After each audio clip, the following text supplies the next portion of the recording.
What's this? A letter for me. Welcome to another episode of Remember the Great Sports Through the Mail Thursdays. Today I'm going to share with you 3 recent returns that I got back in the mail, so we're going to jump right into this. And these are all football returns, and the first one is a return from Salt Lake City, Utah, and this is from former Dallas Cowboy wide receiver Goldie Richard, or Golden Richards, on 1, 2, third is a bear, and a fourth is a bear. He signed the Cowboys cards in blue, and he signed the Bears in black. So, not really sure why he did that, but he switched pins on me for whatever reason. But let me tell you about Golden Richards and his career in football. Golden Richards grew up in Utah, where he attended high school in South Salt Lake, Utah, where he received all-state honors in 3 sports, football, basketball, and track.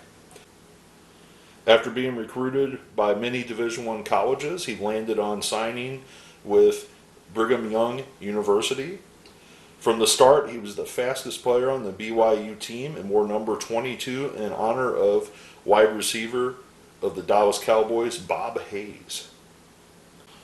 So Goldie was a fan of Bob Hayes, and that's why he wore that number while he was at Brigham Young. As a sophomore at Brigham Young, he led the team in receiving with 36 receptions for 530 yards.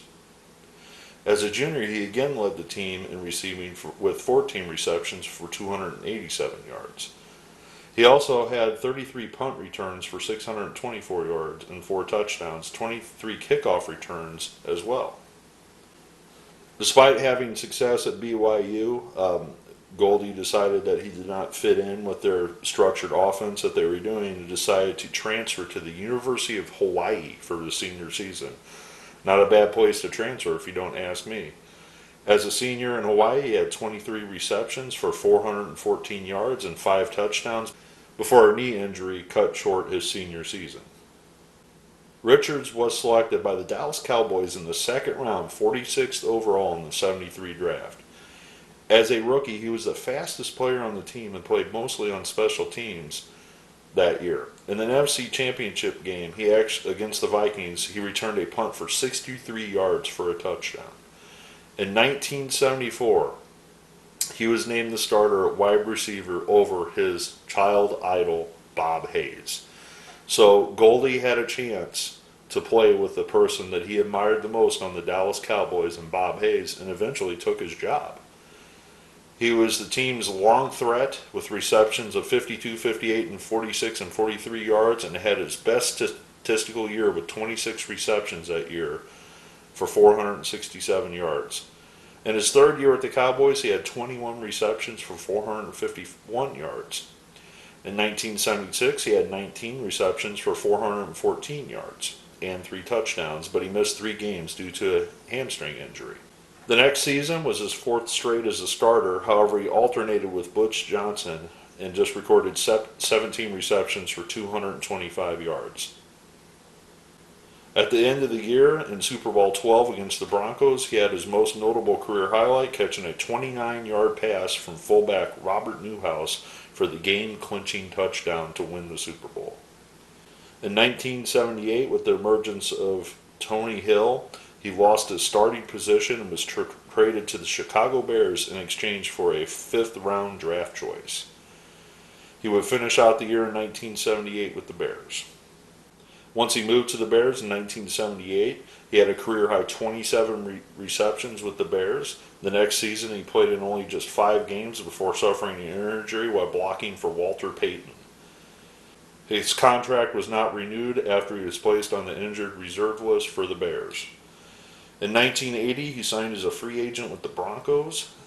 However, after being placed on the injured reserve list, he decided to retire from the NFL. For his career, Richard played in 86 games in the NFL for 122 receptions for 2,136 yards and 17 touchdowns. He won a Super Bowl championship in Super Bowl 12, as I mentioned before. And after his playing career, he actually moved back to Utah, and he was a host and co-producer of a hunting and fishing show on ESPN called ESPN Outdoors.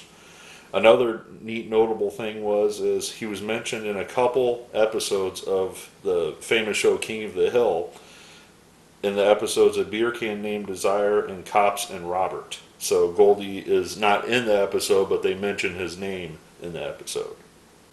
So I want to thank Mr. Richards for taking the time to sign. I appreciate him doing so. We'll move on to the next NFL legend.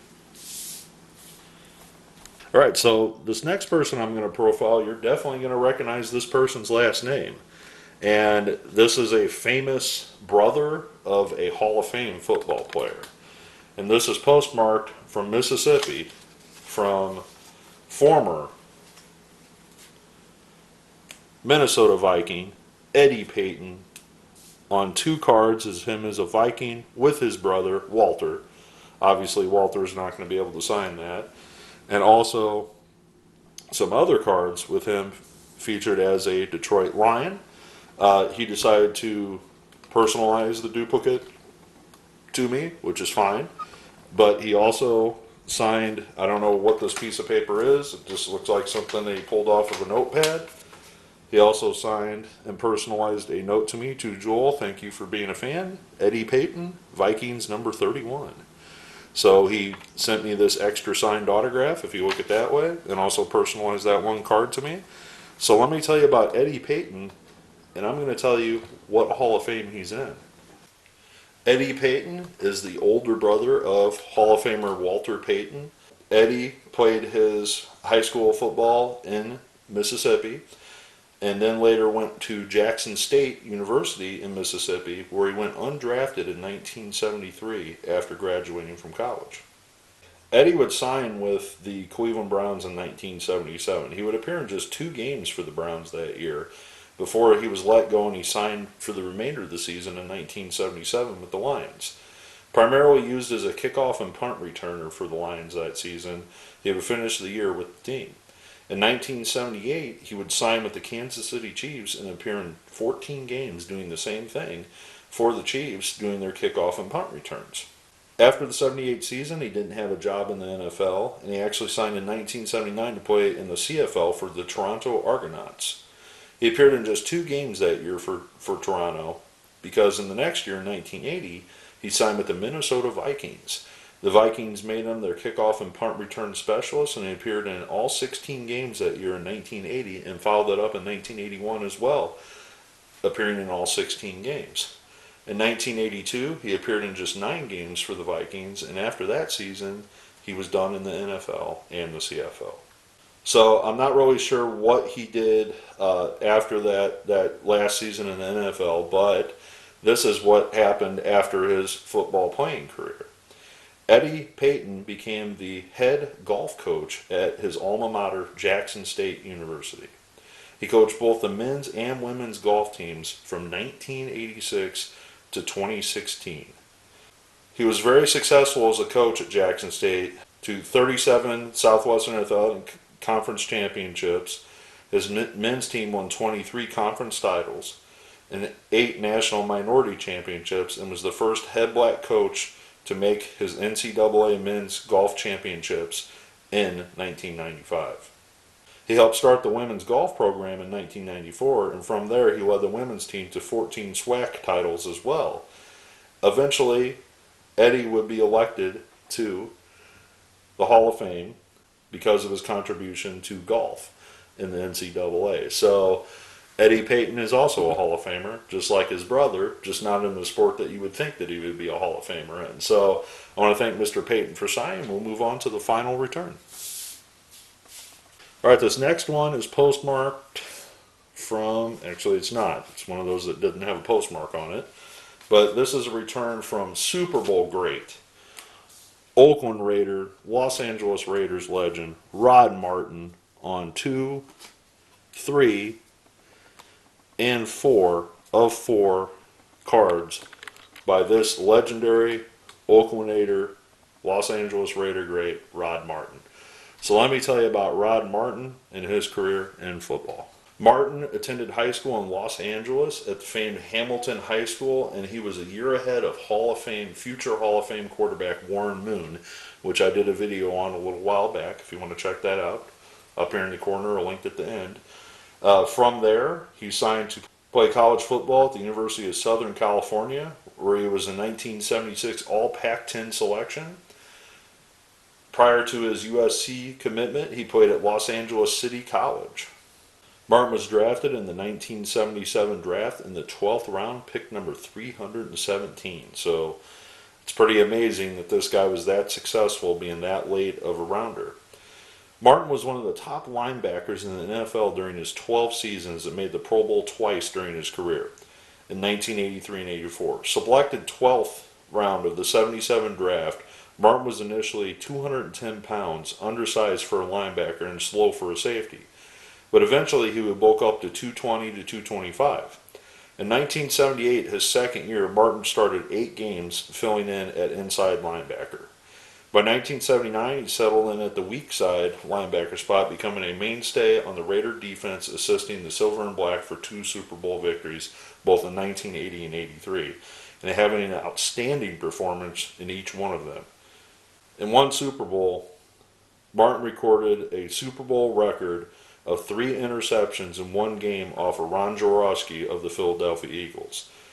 His interceptions, which is this card here. Oh, also that card too, you can see the eagle standing in the background, so that's probably actually him doing the interception right there on the card.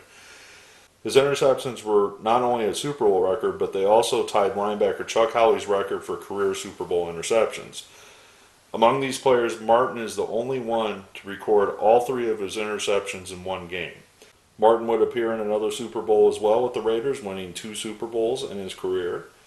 Over his 12 NFL seasons, Martin recorded 14 interceptions in regular play, which he returned for 225 yards and 4 touchdowns, and had 10 fumble recoveries. Overall in his career, he appeared in 165 games for the Raiders, starting in 147 of those games, playing for the Raiders. Obviously, his stellar performance in the Super Bowl, which is highlighted on these 2 cards right here, are probably the pinnacle of his career. But it's just amazing that his record still was standing up with 3 interceptions in one Super Bowl. I mean, you would think that Ron Jaworski would have learned after the first couple times to not throw in his direction, but there he was, setting the Super Bowl record that game. So despite him having this huge game, setting a Super Bowl record, he did not get the MVP, but instead Jim Plunkett did get the MVP of that Super Bowl, which was deserving, in itself. But you would just think if you set a Super Bowl record, you would at least be considered to be the MVP. So it's too bad that they can't provide an MVP for both a defensive and offensive player. I think that would be something that would be unique in the NFL, because he definitely would have been the defensive MVP in the Super Bowl. Maybe not the offensive MVP, but definitely the defensive one. So I want to thank Mr. Martin for taking the time to sign. I also want to thank Mr. Payton for signing his cards as well. I also want to thank Mr. Goldie Richards for taking the time to sign his Dallas Cowboys cards, as well as his Chicago Bears cards. I hope you enjoyed this episode, learning a little bit about some pretty decent football players from the 1970s and early 80s. I look forward to your comments below, and as always, happy collecting.